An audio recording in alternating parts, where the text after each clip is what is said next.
Esse aparato magnífico que nós temos na cabeça, chamado cérebro, ele nos traz tantas experiências que são inexplicáveis. Então, dentro dessa condição automática que a gente produz, pensamento, que a gente produz emoções, ele muitas vezes vai nos trazer também, né, reações fisiológicas e outras decisões ou comportamentos, como a gente costuma usar dentro da linha terapia cognitivo comportamental, que quase sempre a gente não sabe gerenciar. E aí, se tratando, né, de nosso contexto cultural, a gente não é treinado para isso.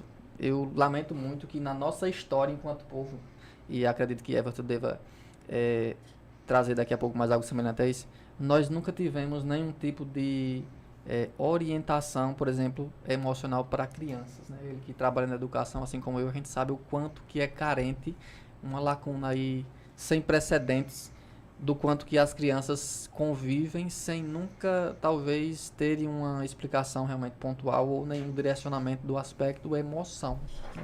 Daqui que ela vem se dar conta de como se dá, de como funciona a questão do processamento do pensamento, a criança está adolescente ou talvez adulta. Então, né, na sua pergunta, eu visualizo que um dos maiores desafios que nós enfrentamos, né, enquanto ser humano, seja lá no meio profissional ou no meio acadêmico, é exatamente entender por que que eu penso. E por que que isso que eu penso e de onde vem o que eu penso, né? Naturalmente das nossas bases de crenças e história de vida. E o que é que acontece depois que eu penso, né? Como é que eu projeto as emoções?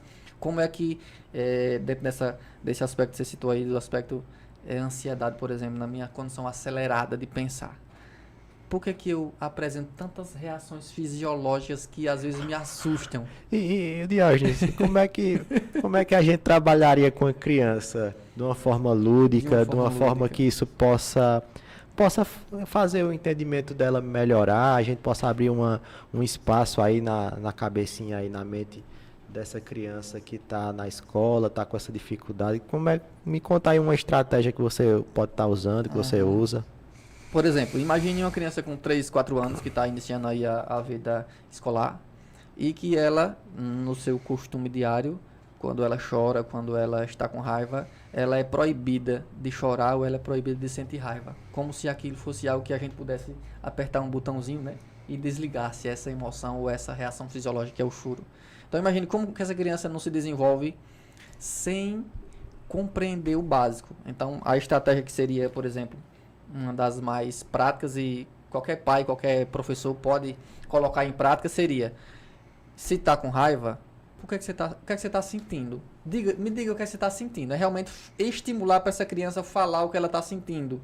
Está com vontade de chorar? Chore. Quando você terminar de chorar, eu vou lhe explicar por que você chora. Então, a gente tem muitas vezes a dificuldade de compreender que uma criança com 3